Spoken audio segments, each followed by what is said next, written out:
Well, ladies and gentlemen, welcome to episode number 77 of Material Issues. I'm Mark Hershberger of Pop Detective Records.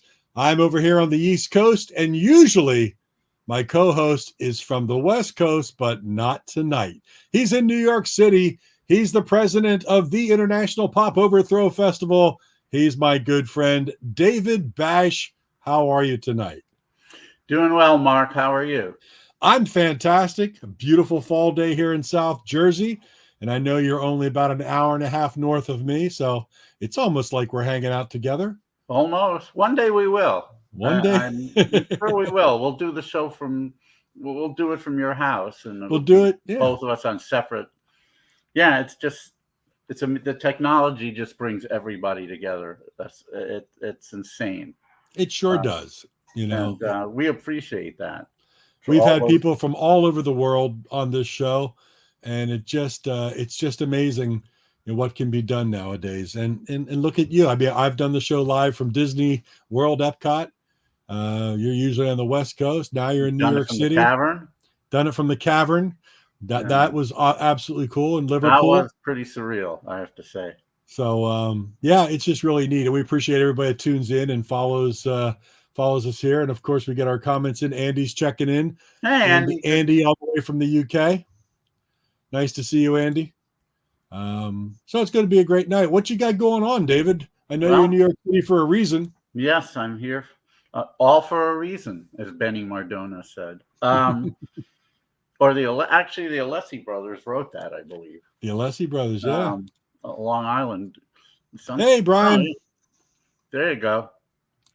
Yeah, I guess I guess it's still light out where Brian is in Denver. So yeah, probably, yeah. Not here. At any rate, so we're at this great hotel. Oh, nice. Oh, that must be is that Barry Gutman? Is that Barry? Yeah, he used to. We used to see his name displayed. I don't know what happened. So Billy Bremner's Rock Files tribute to Rockpile in Wayne, PA tonight. I heard about that was happening. Wow, that's awesome. Have fun, my friend. Yeah. Anyway, we're in this really cool hotel right around from Katz's Deli in the Lower East Side of Manhattan. Nice. Tomorrow, IPO New York starts at a venue called Bar Frida. We've heard great things about it. It's in Queens. So we got a bit of an Uber trip to take there and back. But we can't wait for tomorrow, Friday, Saturday, and Sunday, where we have afternoon and evening shows on those 2 days. So, yeah, as always, fantastic lineup. Great acts. We're looking forward to it. I think it'll be fun. Sorry if I'm a little bit askance right now, I guess, or askew, I should say. I look askance, but I am askew. It's the only way I could get a decent amount of proper lighting behind me. So whatever. Yeah, it's good. Plus, I also apologize for being really zonked because I'm jet lagged and haven't slept and all that good stuff. But so if I have any senior moments, there's not going to be a Stump the Bash tonight because I am just not up for it. Plus, I actually have an interview with a radio station from Hamilton, Ontario. Yes, because like next week is IPO Boston. Yes. And the week after that, or 2 weeks after that, is Hamilton? Week after that, Thanksgiving weekend here, but the Canadian Thanksgiving's in October. All right. So you'll be in Hamilton, Ontario around Thanksgiving. I'll be on Hamilton, Ontario during American Thanksgiving, doing IPO there. And so one of the people with a music podcast up there is going to interview me. So that should be fun. That'd be great. Anyhow, let's see what else. Not much at the moment. We've got some good irons in the fire. As always. As we'll talk about later. But right now we have a special guest. He's, you want to talk about a guy who, if you look at his resume of people for whom he's written songs, it would be like opening a phone book. There are just so many. There's so many people. some of whom you've certainly heard of, like the Duprees and Helen Reddy, the Manhattans. Some of whom you might not have heard of, like Billy Troy. But Benny Troy, I'm sorry, why did I say Billy? Because of the name of our guest. Yeah. Benny Troy. And there'll be a few others that'll probably be mentioned that'll be enlightening. He's also written a book on his experiences during and after Vietnam. And I definitely wanted to get into that with him because, like a lot of people from that era, Vietnam derailed, at least temporarily, what would have been some very fruitful years, and in some cases derailed permanently. So that was unfortunately that was just a byproduct of the times, and there was nothing that people could do about it.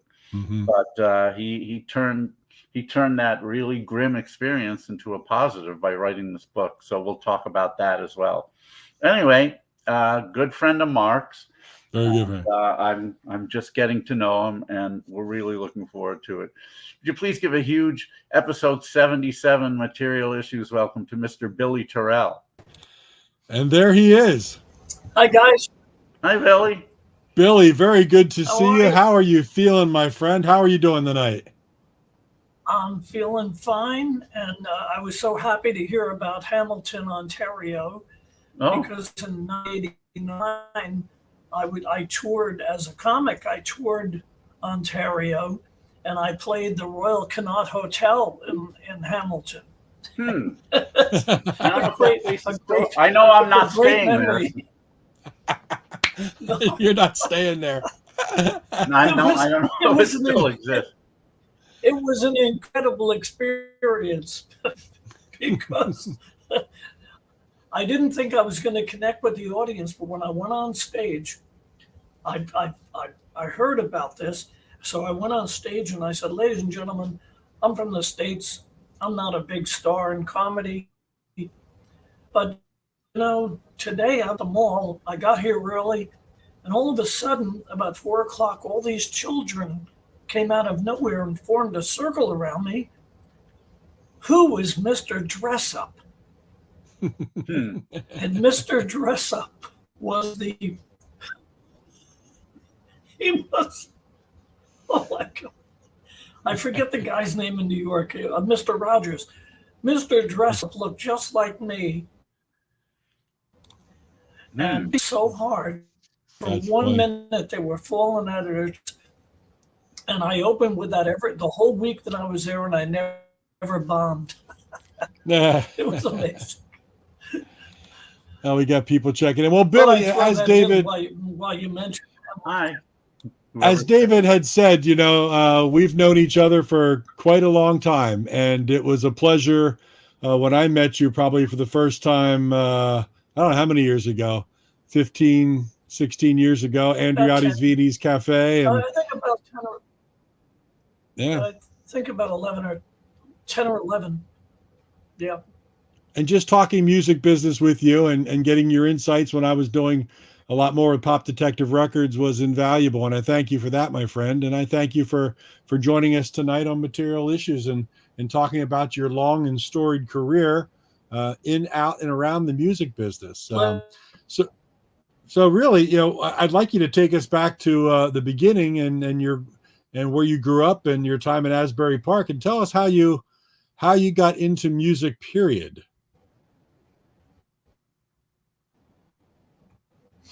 Well, I was intrigued. I was always intrigued by it. My big band singer back in the late 30s and early 40s before the war. And we used to sit up at night. I was the child. I was the oldest child, and I was always intrigued with his great stories of those days. And for some reason it was in me. And then in 1960, when I took a job on the boardwalk in Asbury Park at Howard Johnson's restaurant, and right next door was Convention Hall, shows and the wrestling matches and everything were there. So I loved the Dovells and I loved Frankie Rydell. And one day next door to the restaurant, there was a show with Chubby Checker, Dee Dee Sharp, the Orlon Dovells. And the Dovells came in the restaurant all dressed alike, sat in the station that I was bussing tables for the waitress. And I went off the wall. I loved the Dovells. I loved the Bristols. I loved it all. And I had them sign the placemats, which I had for years. And I was just bitten. And at that point, I knew what I wanted to do. And I went down to Asbury Park, down to J. David's, which was a men's clothing store. And I brought their album in. And I said, I want that shirt. And my family was very, very, very poor at the time. We were having a very rough time. 5 kids, mother and father, 1-bedroom apartment. And I was bringing in most of the money. So I couldn't keep a lot of the money. And but I managed to keep a few bucks aside, and I bought myself a $40 acoustic K guitar and a $1.99 Mel Bay chord book.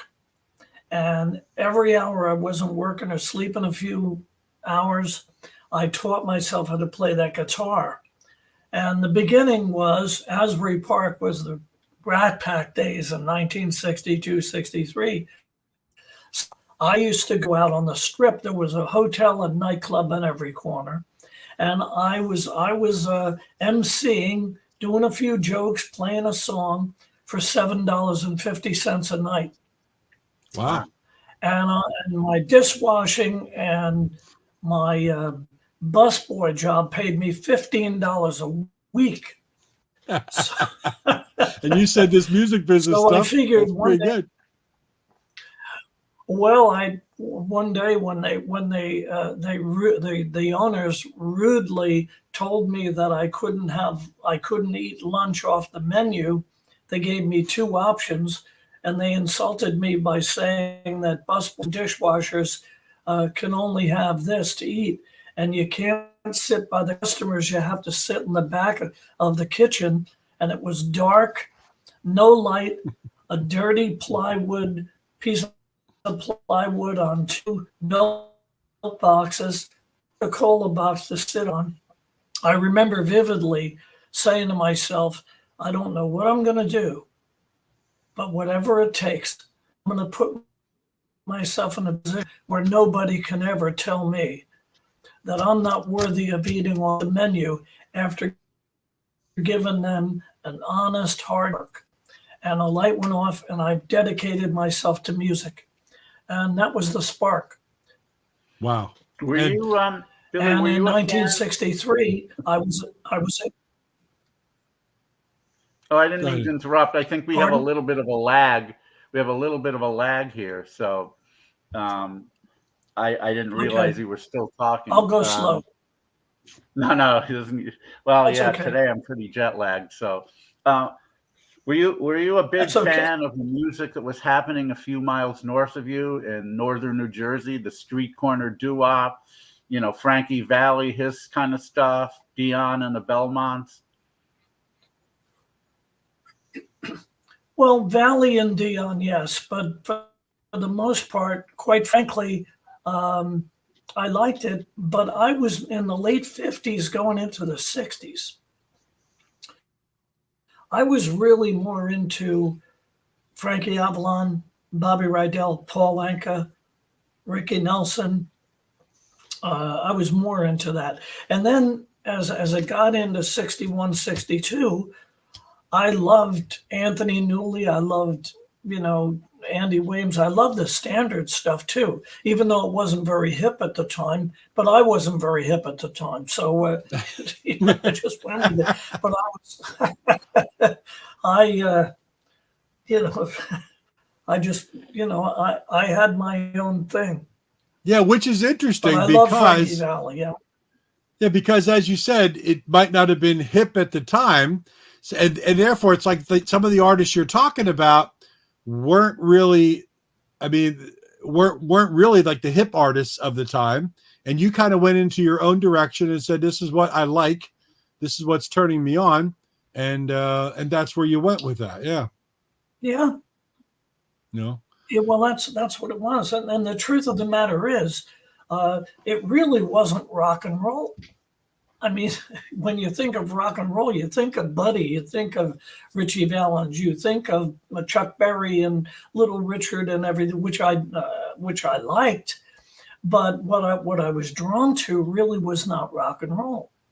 You know, I was loved this, and I loved the Paul Anka material, and Bobby Rydell always heavily influenced me because he was such a well-rounded performer, and he was a big inspiration to me. Yeah. And what turned you on about the music though? That was because the music was, like you said, different than Buddy and Elvis in the 60s or the 50s material. What was it about that kind of music that really turned you on? I think it was the melodies. I think they were great melodies. I used to love singing along with them, and they were great stories, you know, great storylines to the lyrics, and it just intrigued me. Right, Yeah. right, yeah. It was very good to me. So 1962, in that area, you buy this $40 guitar, which is a lot of money back in those days, and you just taught yourself. You taught yourself how to play. Nobody. You didn't learn from a teacher, so to speak. This is all going by ear. Do you remember when you wrote your first song? Yes, it was called Jane O' Jane, and it was about a waitress at Howard Johnson's. It wasn't that I was attracted to her, but that was the easiest name to put into a song. Jane, oh Jane, I really love you so, and it was horrible. Was it recorded? In the restaurant, they'd have taped my mouth shut. No. Thank God, I wouldn't want that floating around. But well, it had that certain nothing. I'll tell you, it was unbelievable. If they played, here's a question to which you may not have the same answer as a lot of our guests, partially because you're a little bit older and partially because you were in a different scene altogether. But when the Beatles hit here, what was your impression? Did they have an influence on you at all? Well, I'm glad you asked that, because just prior to the Beatles coming here in 1960, late 63, I teamed up with a guy named Larry Astley, who used the name Ricky Lee. He loved Ricky Nelson and Brenda Lee, so he called himself Ricky Lee. And rest his soul, he died several years. And one of the most bizarre things I've ever done in all the years in music, we were going around to pizza places and bars with our guitars and asking them if we could play for tips. And we got thrown out of some pretty nice, but most of the places would say, yeah, sing a couple of songs, and people would give us a little money. We really weren't getting anywhere. So I said, let's go down on the boardwalk in the summer and we'll play there, because a lot of New Yorkers are there. And some of the New Yorkers would come down and say, oh, I got a friend that's in the music business. But nothing was happening. And then all of a sudden, after the whole Kennedy assassination thing, which was just horrendous, it just put a crunch to everything. So going into early 64, all of a sudden these Beatles show up. And it's a tremendous, I don't have to tell you and the audience because it's tremendous.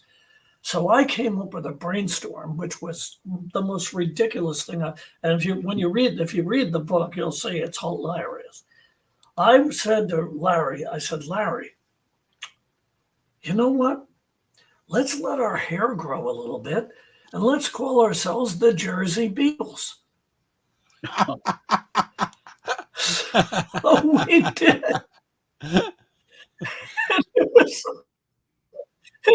We were terrible. I mean, we were absolutely terrible. Did you? But the point is, everything, even the Lyric Theater in Asbury Park, asked us to come in. They put an ad in the paper. They booked the show, The Greatest Show on Earth, the circus show. And the headline said, The Greatest Show on Earth, the Jersey Beatles. And we went up on before the film started, and we played, and we were horrible, but the kids just screamed and screamed. You couldn't hear a word of music. It didn't matter. It absolutely didn't matter. And we started to really get some traction. And I'll tell. I don't want to take up the whole show with this, but I'll tell you two great stories. We ended up the ocean. This is ridiculous. The Ocean Ice Palace in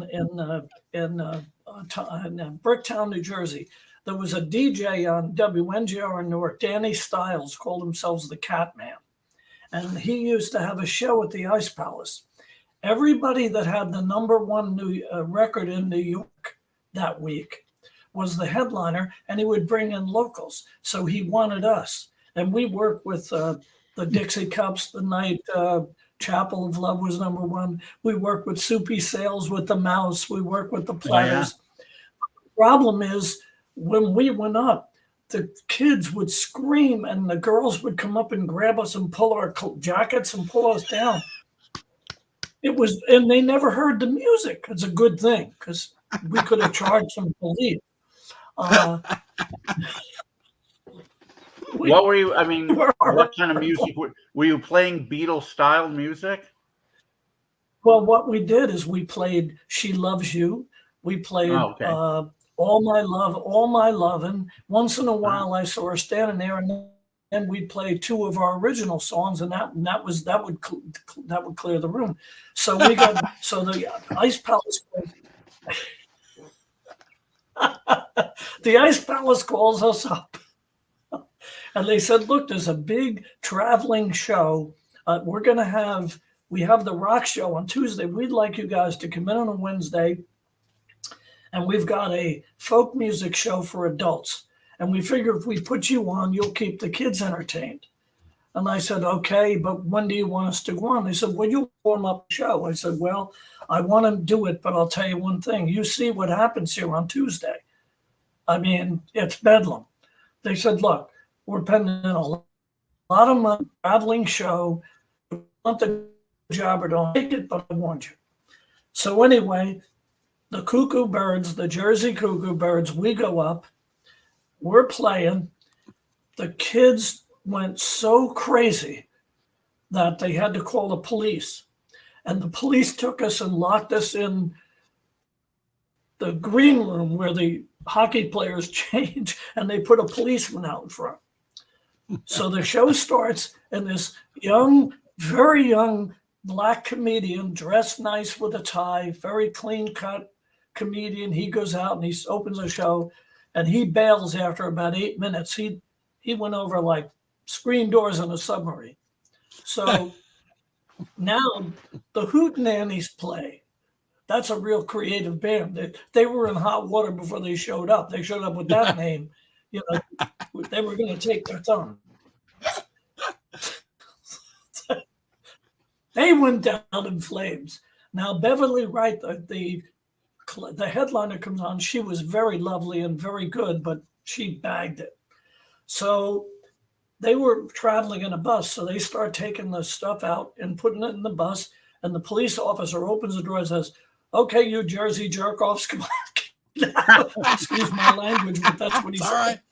That's okay. I wouldn't be surprised if some of those things. They're loading. Oh, so they're loading the stuff in the bus. And I happen to walk over to the young black comedian, and I put my hand out. I said, I am so sorry, man. I tried to warn him. And he said to me, he shook my hand. He said, you were great, man. Don't worry about it. It was Richard Pryor. Oh, wow. Holy crap. No way. Oh, wow.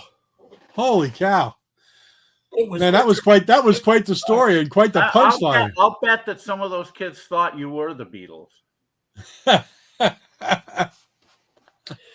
No, I just think we're just so caught up in it. As a matter of fact, in 1998, I ran into George Harrison in London. I was in London.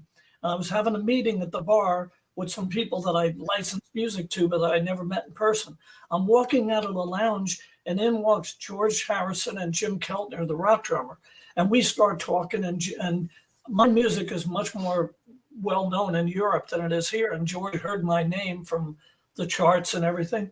And I told George the story, and I thought he was going to fall on the floor laughing. But he said to me, "Billy, that's exactly what happened to us at Shea Stadium." He says, "We never even plugged in. Nobody heard the music. Just stood there and did the thing, and they never stopped screaming. So there was no point in wearing our voices out." Exactly. Well, tell us, Billy, tell us how you progressed into songwriting and beginning to be a saleable songwriter, and selling your material, and where you went with that.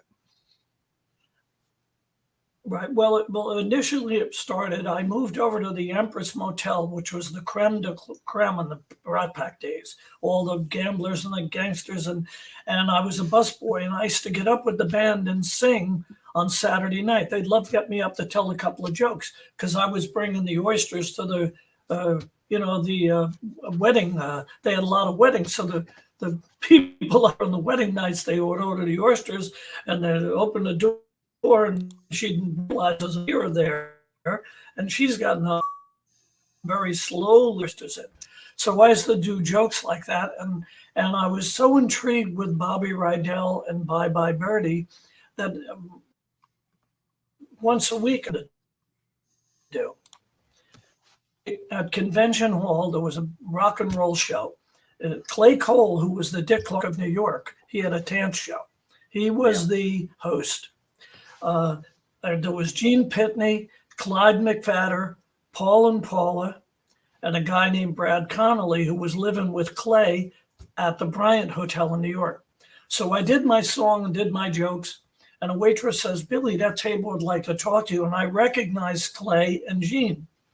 And Clay Cole said, "Sit down a minute. I want you to come to New York. I have a guy that I think would manage you. You ever thinking of doing this?" I says, "I enjoy it. Come to me." Met them in New York, and they got me and we did the photos, and we did a demo, and the labels liked it. They said the kid looks great, which you saw the picture. He says he just his own songs.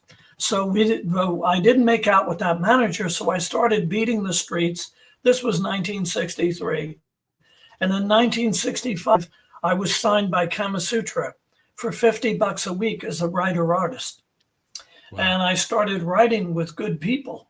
And I was influenced by other people that were hanging around that weren't stars yet. I mean, we were writing, and Neil Diamond was coming in, and Bobby Bloom, and I got to meet a lot of good people. So I started writing then. And my first song recorded was by the Duprees. It was the B-side of Around the Corner. And I was on my way, and they took me into Olio's. I wrote a song called "Do It My Way," and they took me down, and I recorded that single. And Kama Sutra got a distribution deal at that point with MGM to start Kama Sutra Records. And the first 4 artists were the Lovin' Spoonful with "You Don't Believe in Magic," Ricky and the Vassels, which was "You're My Baby, Don't You Forget It." Oh, and they had a group called the Hassles. It was a good group, but the keyboard Billy Joel on the Hassles was a home run, and Billy Terrell, and they got the deal based on that. And 2 weeks into the thing, the Vietnam War escalated. I got drafted and sent to Vietnam, and it all went away. Which, of course, is a huge. So when I came back from Vietnam, I just wanted to bring up that. Oh yeah. I'm a big collector of melodic garage music compilations like Pebbles and Highs in the mid '60s. Plus just compilations of obscure bands who maybe didn't have a bunch of stuff released at the time, Right. but then they found a lot of it later and put together CD compilations. It's amazing just how many careers got derailed by at least one member of a band getting drafted and then the band having to break up right when they're possibly on the precipice of success. And I imagine that happened to you too. So your careers basically started off, great going there, Kama Sutra, one of the 4 artists, and then you got drafted. Yes. And what year is this? 1960? 65. 65. All right. So you're drafted in 1965. All right. So do you want to talk about that a little bit? Do you want to talk about your experience in Vietnam at that point? Because I'd really love to get into your Vietnam experience and the book that you wrote, and then kind of get back into where you were music business again. We can get through this pretty quickly. Well, let me start out by saying that when I got drafted, the record company went nuts. They said you can't go, and what they did is they had me come to the office. They had me come to the office, and they had black lights in one of the cubicles we wrote in, and they had a beatnik priest in there banging on a gong, and Monty Rock III, who was a flamboyant Hispanic hairdresser to the stars. He even did Johnny. That Monty Rock come in, and he had hair to the floor. And they said, "Billy, sit down, cross your legs." And I'm sitting there. Monty Rock stands over me, pulls the ribbon out, and I'm sitting there in Monty Rock's hair tent. Let's go. And they said, "Okay, get up." And they said, "This is what you're going to do." And Jaime Zarahi, the president of the company, hands me a brown bag, and he says, "What you're going to do," and a pair of ladies' panties. He says, "When you show up at the induction center and you have to strip down for the examination, and you're standing there in ladies' panties with a dead fish stick, and there's no way they're sending you to the Army."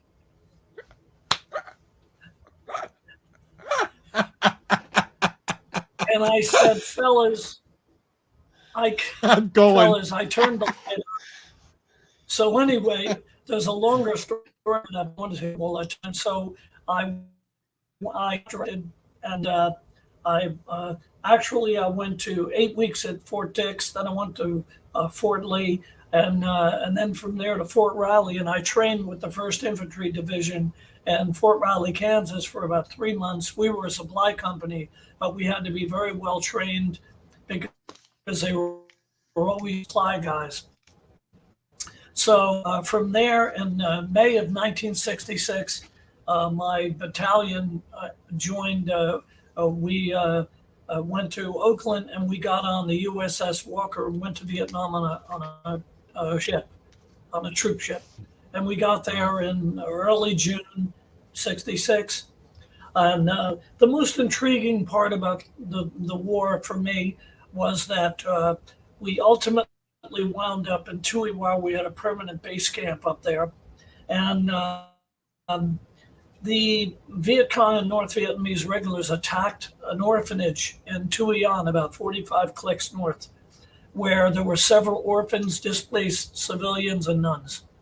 And we were supplying the thing. And it was a brutal, brutal time. And I'm going to get through this without the tears today, because it takes up too much time.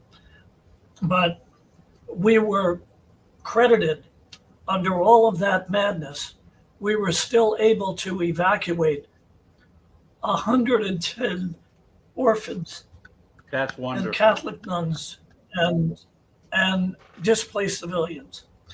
And we rode home. They were in Tui Wat in an end of a dirty hospital. The babies were piled up. You couldn't walk between the beds because they were piled up like watermelons. Me and a couple of lieutenants started a drive in the area with soldiers to donate. We wrote home to churches and parishes. We got enough money, and we built an orphanage, which is still there today. Wow. And That is wonderful. You're a we true saved all hero. those lives. Unbelievable. And that I know I have a graphic here with the book that you wrote about your experiences. I wanted to pop the graphic up so people could see it. It's called The Other Side of Rock and War: One Man's Battle to Save His Life, His Career, His Country, and the Orphans He Left Behind, by Billy Terrell, with a foreword from Frankie Avalon. And you see a nice quote there from Paul Schaefer. Breathtaking ride through musical success to the horror of war and back. Billy Terrell's book details the agony and ecstasy of his amazing life. He's a treasure. And that can be purchased, Billy, foundationpatriotism.org, as it says on the bottom right there. Yeah, it can, but it's also available at Amazon. All right, it's so on Amazon. Amazon.com. I'll be going there. Amazon. Yeah, I'll be going there. Yep. That's wonderful. Yeah, it's an interesting read. I bet it's a wonderful read. I just want to pop that up one more time so people can see it. The Other Side of Rock and War, Billy See Terrell. that middle, right? Right. See that middle photo? Yes. That middle photo is an iconic photo of me because I went to the orphanage every week and I used to spoon feed those babies. And that photo was in an AARP, it was an American Legion, it was in a ton of magazines and newspapers across the country. Wow.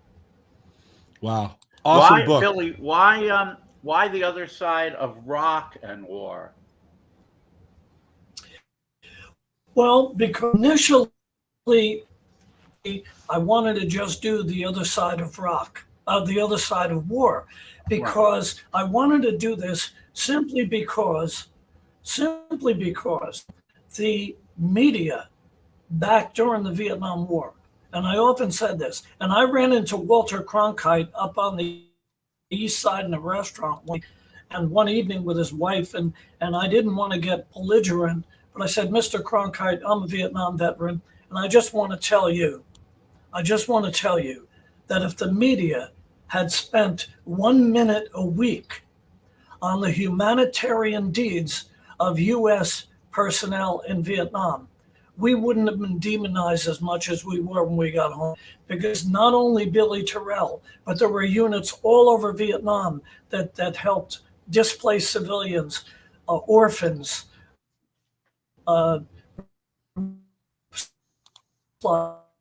food. We played with them. They wanted to be loved. We provided that love all over South Vietnam, and the media never shed any light on it, and it would have made our lives a lot better coming home. So I wanted to do it as The Other Side of War, because that is. Yeah.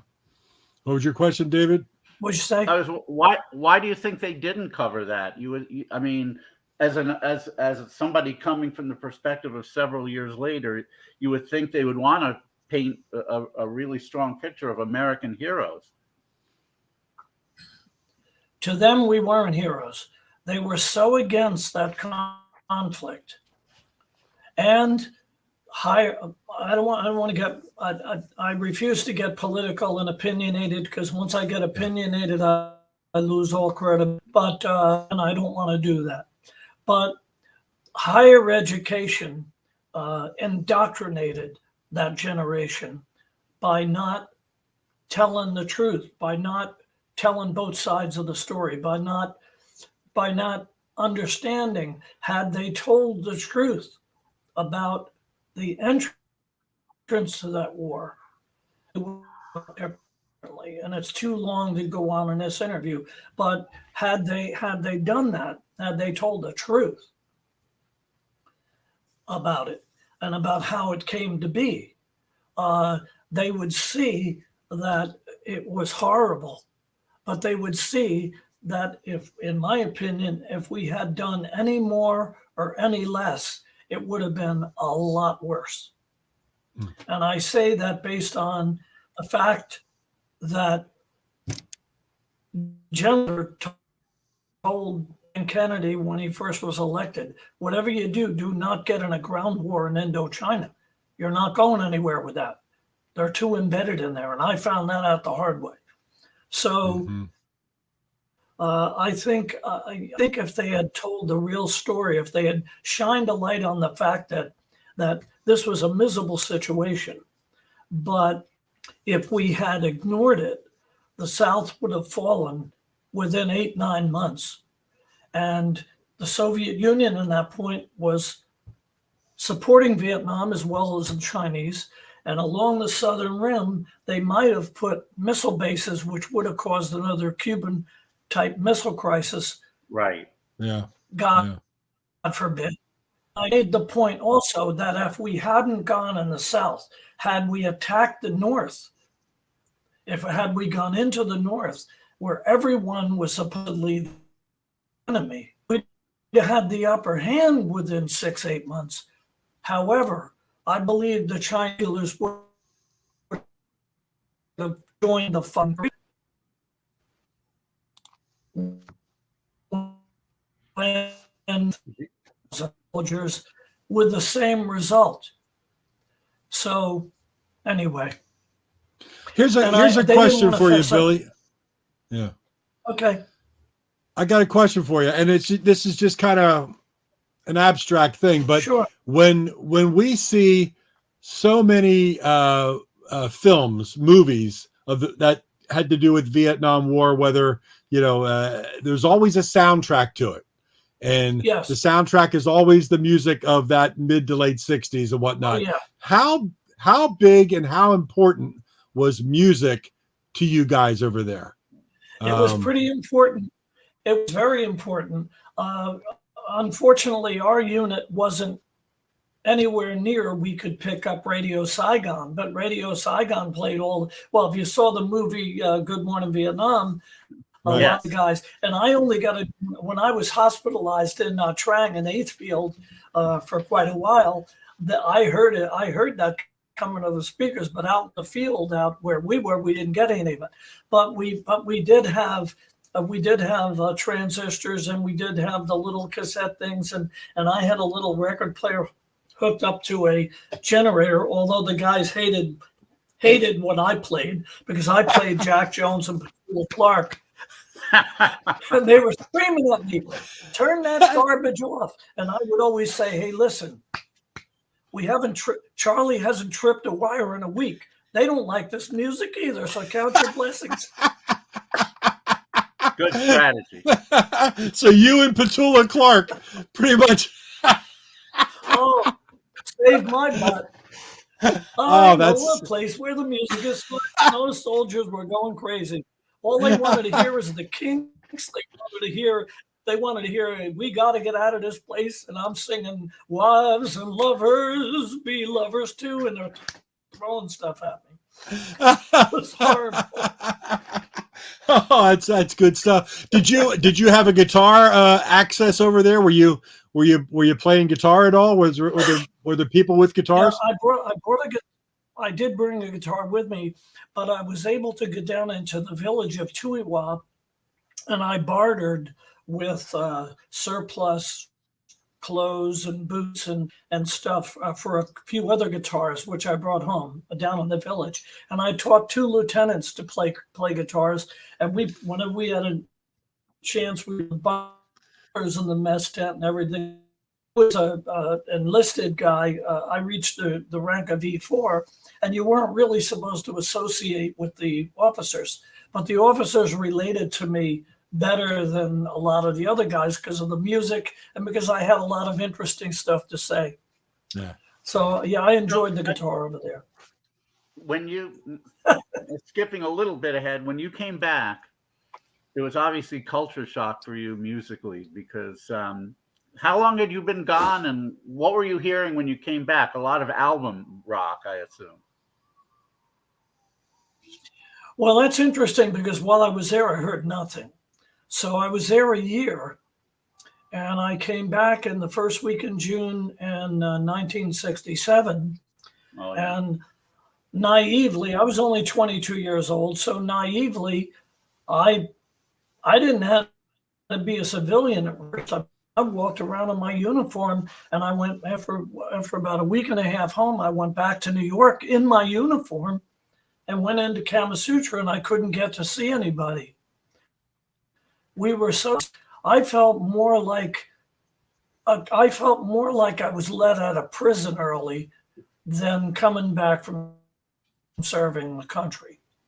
Wow. So I figured I got to get back into this. And when I turned the radio on, I was a 3 or 4 chord guitar player, rock and roll guy.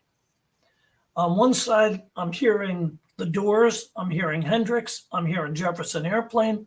On the other side, I'm hearing the Association, I'm hearing the Vogues, and I'm hearing the Fifth Dimension. And I'm in the middle. And I didn't drink before I went to the Army. And I was so disrespected, turned down in New York, but so disrespectful, as opposed to saying, I look back now as an adult and I say, but I was only 22. Had they said, look, you know what, you've been away, listen to what's going on, educate yourself, start writing songs and come back. So I went back with the material that I had before I did. And they rejected me so disrespectfully that I started to drink. Plus, my father had had a major heart attack while I was there. And he was disabled the rest of his life, and I blame myself for it. Mm-hmm. So it was a very difficult thing to come home to a destroyed family.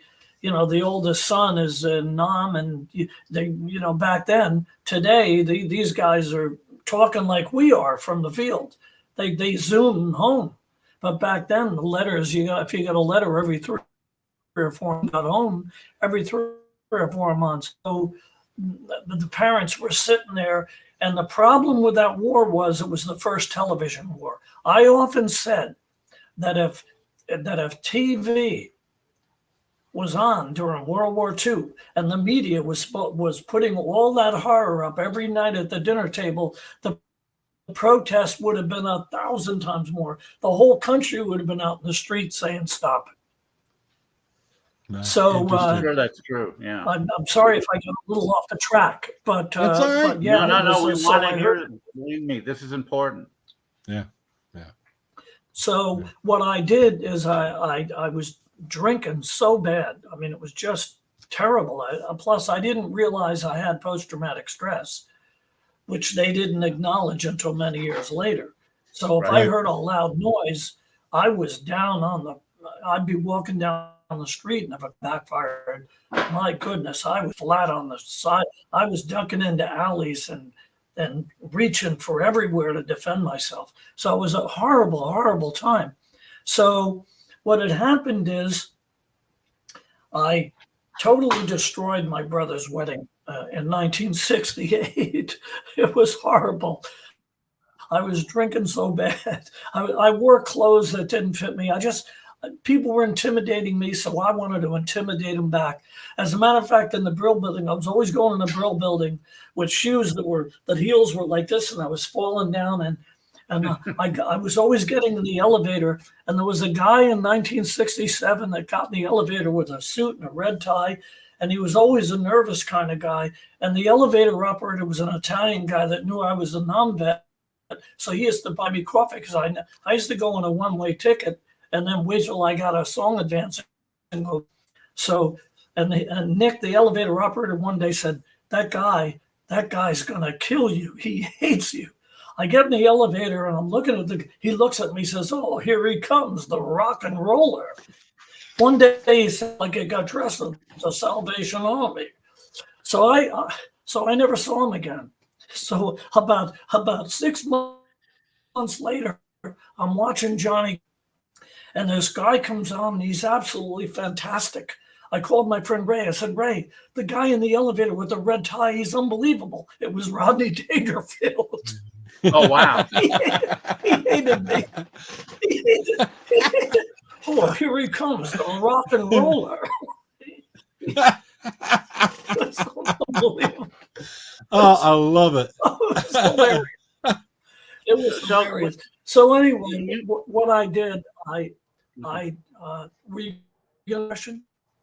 Well, I was So gonna, what I was did, gonna, I was gonna Sure. point out or comment on the fact that your songwriting style changed a bit because you were starting to write a lot of soul and Yeah. R&B kind of stuff. How did that happen? right. Yeah. Well, after I destroyed the wedding, it was very bad. They wanted to kill me. I slept for 2 days. I was so drunk. And I got up. My hair was stuck to my face. I was gray. And I looked in the mirror and over at my mother's house. And I leaned on the sink and I looked in the mirror and I said to myself, you know, you're a disgrace. And why you're a disgrace? Because your mother got her son back. Yeah. And you walked in on your own 2 legs. And you owe it to those boys and the women. There were 8 women that died in Vietnam, and the women, and those mothers that cry themselves to sleep every night. You owe them to get it together and go out there and make something of yourself on their behalf. And I quit all the drink, everything. I bought a broken down piano. I says, you gotta teach yourself the piano because the chords for this type of music.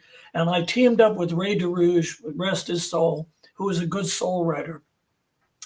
And I made that commitment the first week in July of '68.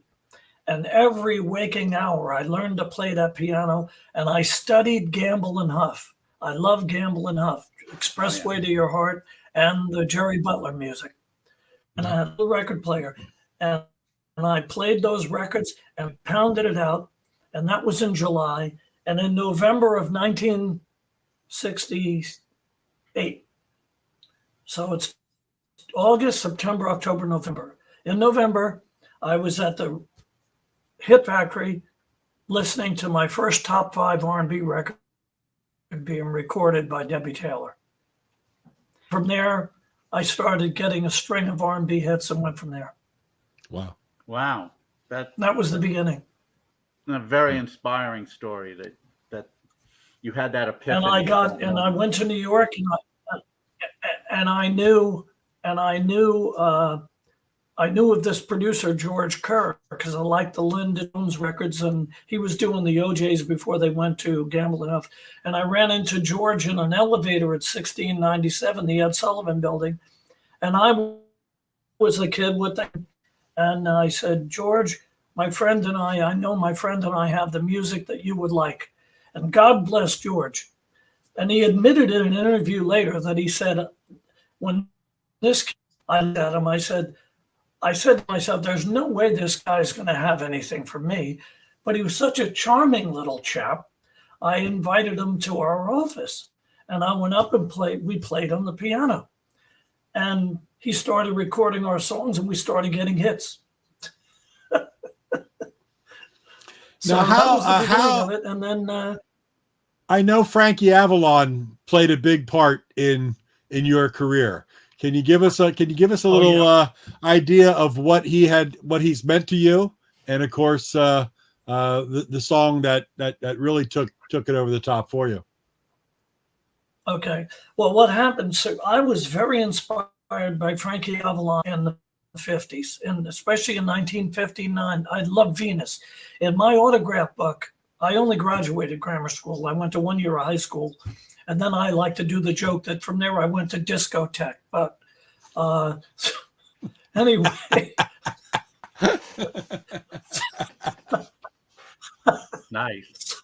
Anyway, I in my autograph book, and when I graduated grammar school, I wrote my favorite actor was Lloyd Bridges because I love Sea Hunt. My book was Shadow on the Pines. I never read it. I never read it, but I had to put it in a book. And my favorite song was Venus by Frankie Avalon. So as we move forward in the 70s, I started producing. I got an R&B hit with Benny Troy in 1975 that I had originally done for Mercury. It was the third side on the date. The first two sides they didn't promote properly, and I said, "Well, release this song," because I wrote an R&B song with a Motown feel with Latin percussion, which ultimately be disco. I was way ahead of them, and so they said we don't want to put it out. So I went to Delight Records, and they bought the record. They liked it out, and it zoomed up the charts. So one day Delight called me and said, "Look, some friends of ours," and they were all wise guys up there. You know, it was what it was, and mafia is a bad word, but so they called me and they said, "Look, some friends of ours want us to help Frankie Avalon." And Freddie was this kind of guy. Billy, these guys want us to help Frankie Avalon. What should we tell them? I said, sign him. And Freddie said, "What are you gonna do?" I said, "Fred, my records are selling, aren't they? Sign them. I'll figure it out." So we had a meeting. Frankie comes in, and I loved him. I hadn't met him up to that point. So as we made the deal, I said, "You know what? I think the only chance in hell we have, I have an arrangement of Venus in my head." And Frankie said, "I don't want to touch that song. Everybody asked me to record it. I don't want to record it over." I said, "Give me a shot."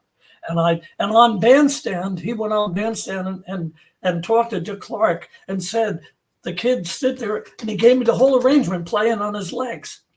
So Wow. I said, "Look, this is what we'll do. Let me record the song as the last song on the date.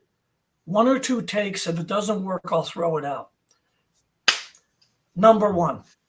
and that rejuvenated Avalon. Oh, it was a monster. He was ready to sign a contract to work 5 nights a week in a lounge in Hawaii. And that record took off fast. And that's what attracted Alan Carr to put him in the movie Grease.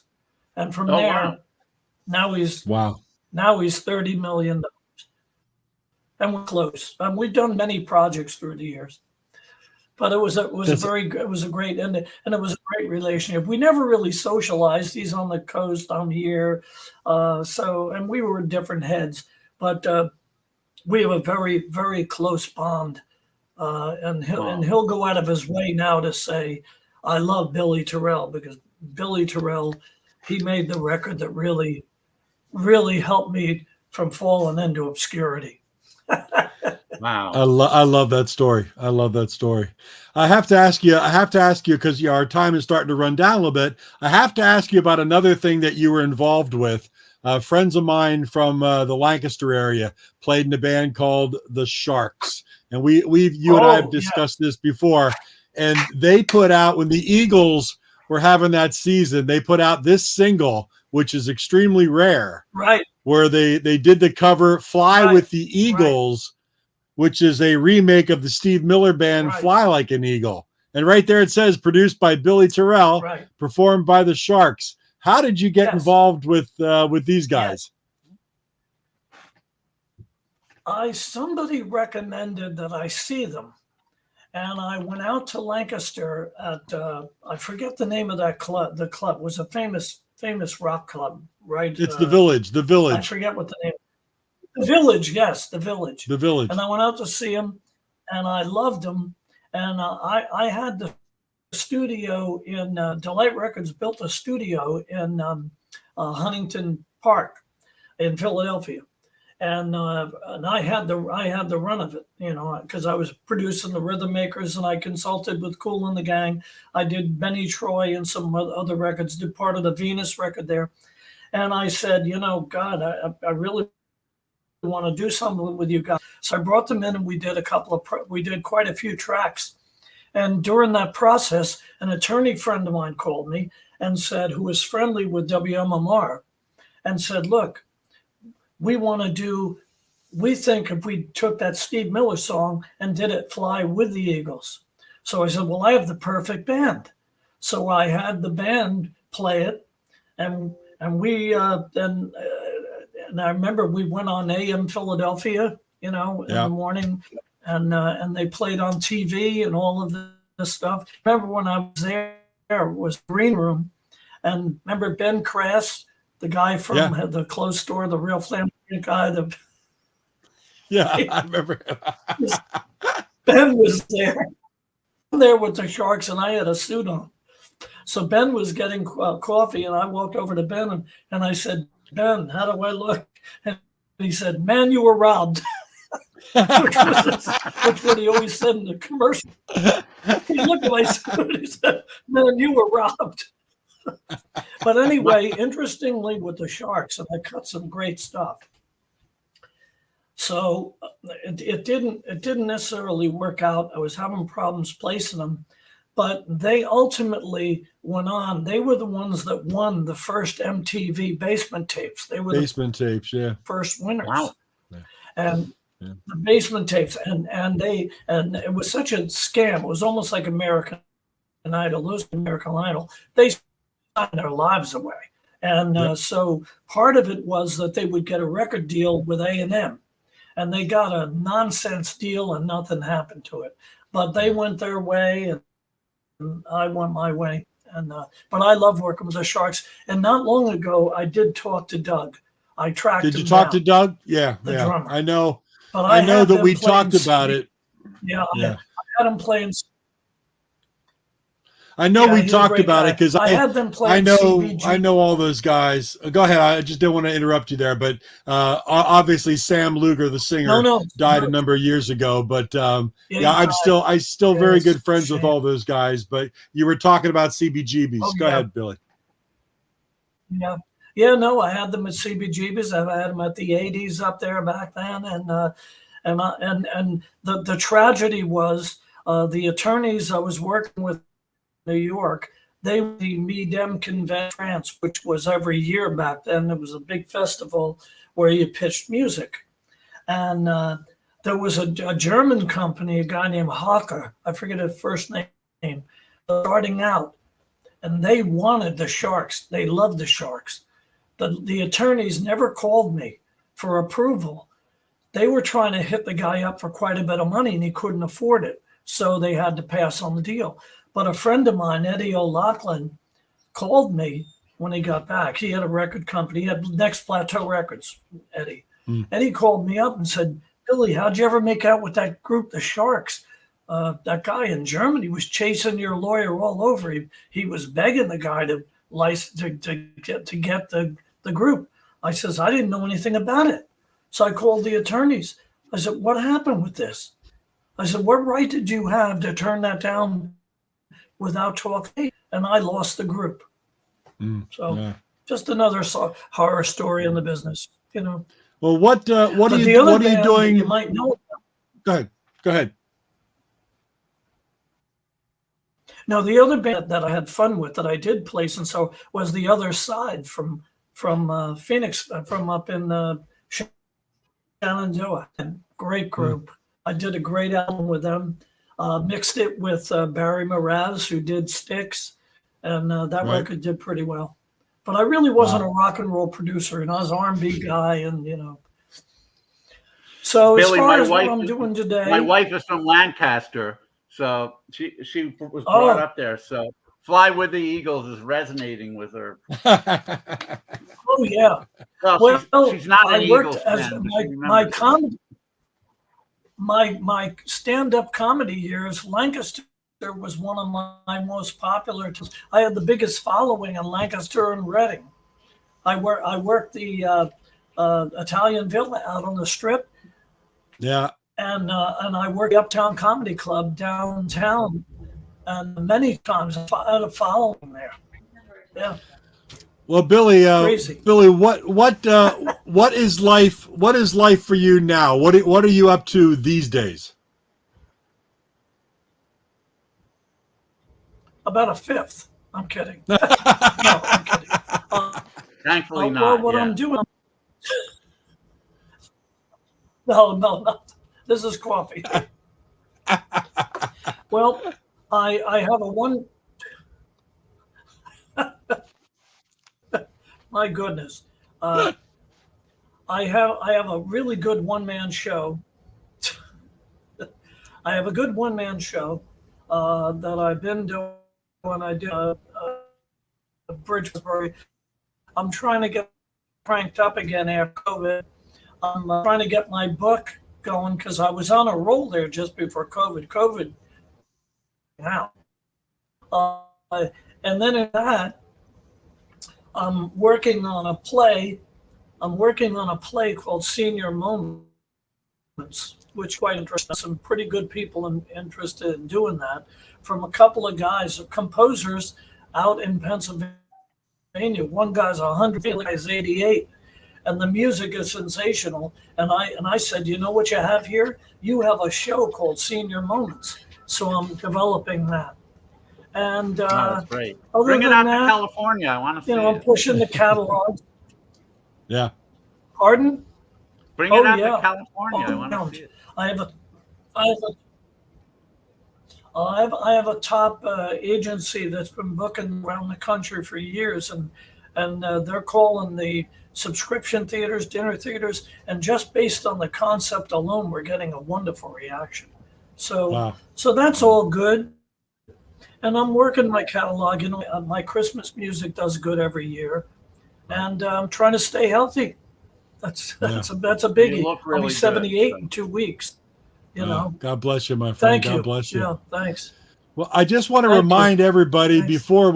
before we sign off, Billy, I want to pop this back up and highly recommend The Other Side of Rock and War, Billy Terrell, available at Amazon.com and down here, Foundation of Patriotism.org. But Amazon's a great place to get it. What a story, Billy. And I know sometimes it's a cliche when people say, we thank you for your service, but God bless you, my friend. We really do thank you for your service. And the story is incredible. I know you get emotional over it. I get emotional just hearing you talk about it. And it's an honor to call you my friend. And Billy, beyond the thank you. Very much, guys. Beyond the thank you, you are a true American hero. I mean, rescuing the orphans is beyond. Thank you so much. Yeah, I mean, it's unbelievable. Yeah, seriously. Indeed. My friends, we hope you go out to Amazon and check out Billy's book. Yeah. Go ahead, Billy. Thank you so much for this opportunity. I enjoyed it. Thank you very much for joining us. It meant, you were great. It meant a lot. Thank you, Billy. I enjoyed it. I'll be in touch online, Billy. We're going to have lunch one of these days, so I can get you to sign the copy of the book for me and take some pictures. But absolutely. We'll get together real soon. I look forward to it. Yeah. Take care. God bless you, Billy. Good night. Good night. Oh, thank you, Andy. Thank you for the good words. Yeah, I'll tell you, this was quite a poignant 60 minutes. Yes, indeed. Yes, indeed. Yeah, I mean, I knew he was going to be a good guest by everything you had told me, but I didn't know I didn't know the crux of his story, and listening to him talk about it, it was touching. It was very much so. He's a great guy. It's been an honor to know him for a number of years. Just as personable, live as I can't wait to get my hands on a copy of that book. I hope everybody else goes to Amazon.com and grabs it as well. So we really wish Billy the best. Quite a veteran in the full sense of the word. In his career, and of course with his service.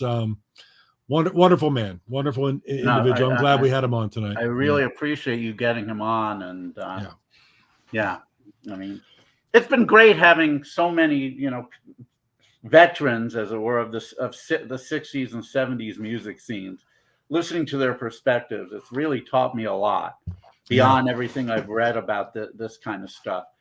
Just what they went through. The trials and tribulations of the music business at that time, but also the happy parts of it as well, to be able to walk into a record label and say, sign us, and have it happen. The stories these people can tell.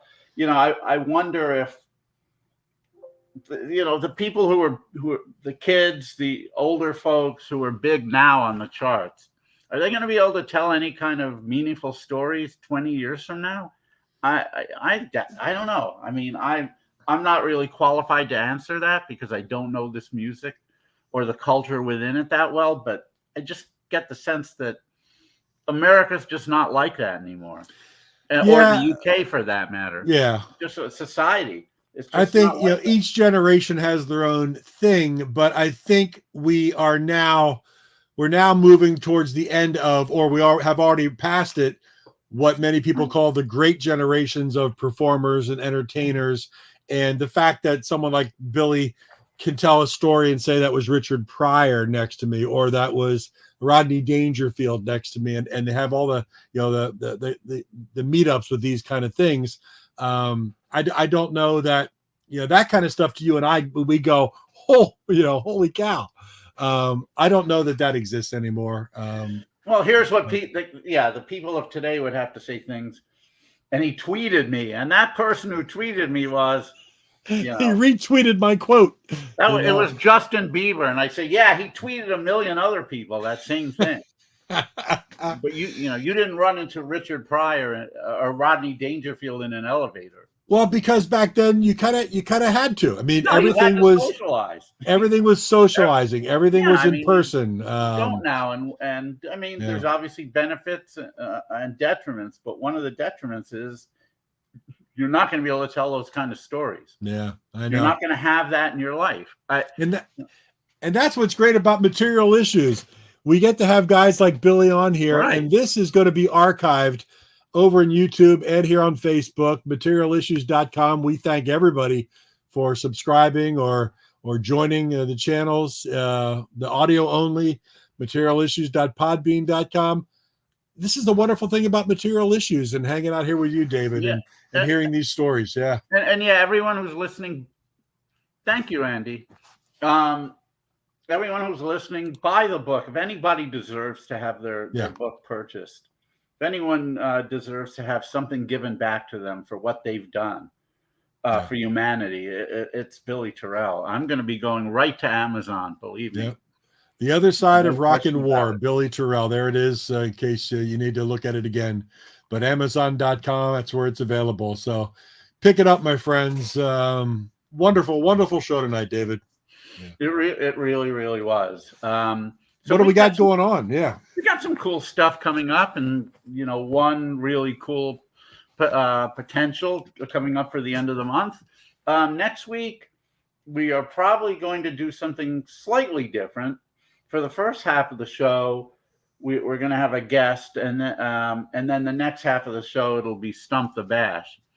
Normally, when we do Stump the Bash, it's just Mark and me, but this time we very well may have a gentleman by the name of Malcolm Bondon. He may not be anybody that you've heard of, but he's a really cool guy.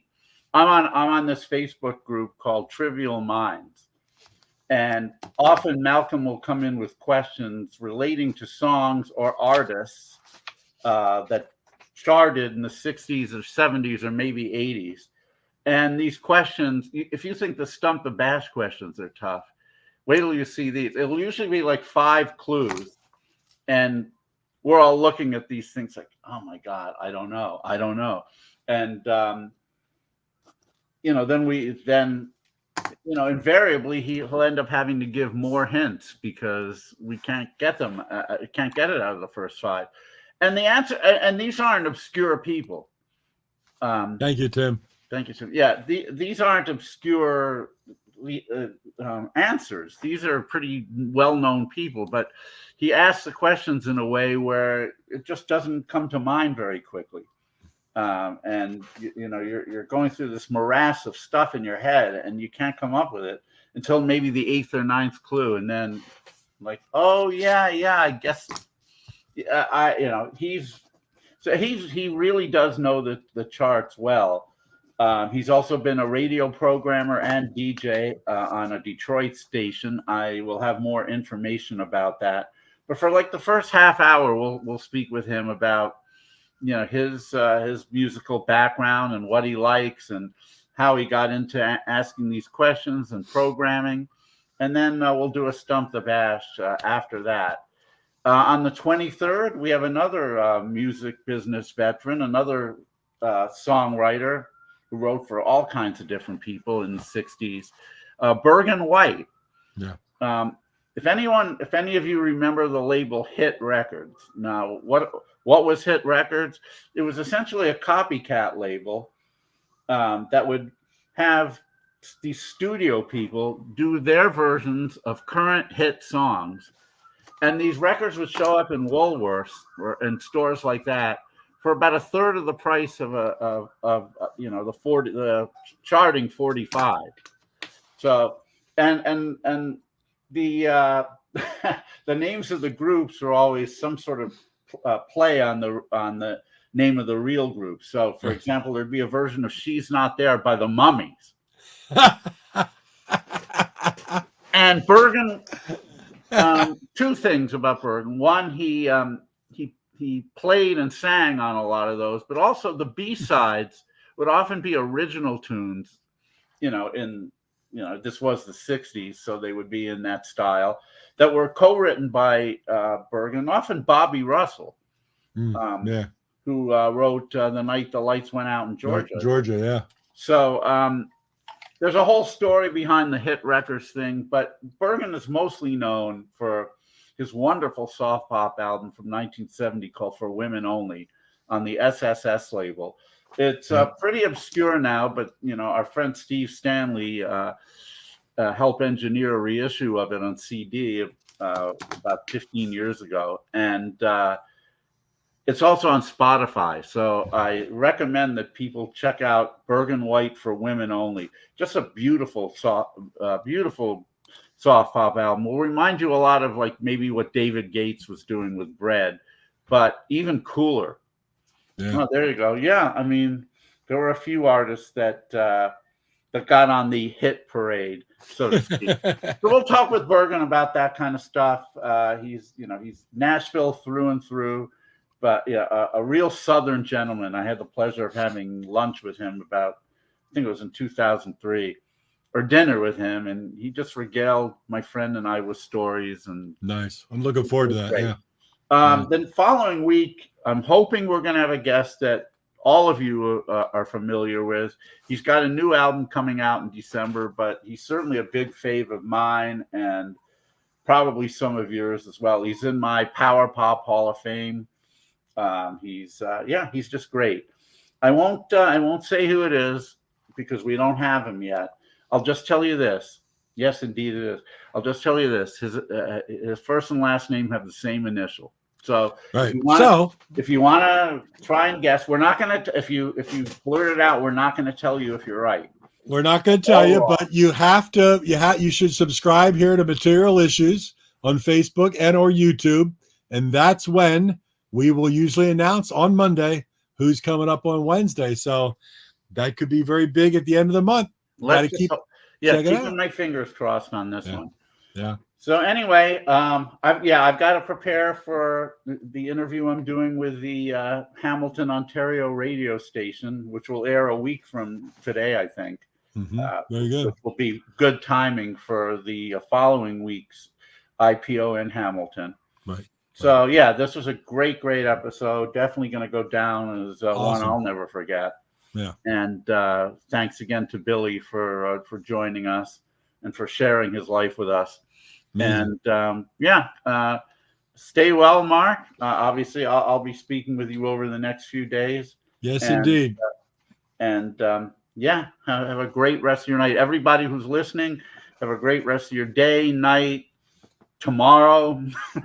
And if you're up in Queens and New York area, IPO New York at Bar Frida. Bar Frida, yep. Tomorrow. Friday, Saturday, day and night, Sunday, day and night. InternationalPopOverthrow.com. That's where the lineup is. David, have a great night. Best of luck with the shows this weekend. Love Tarina in the background. And we'll see everybody back here at Material Issues next Wednesday. Have a great night. From my Boston hotel, actually. So, 2 straight hotel weeks. It's all good. Good night, everybody. Stay happy, stay everyone. healthy. We'll see you soon.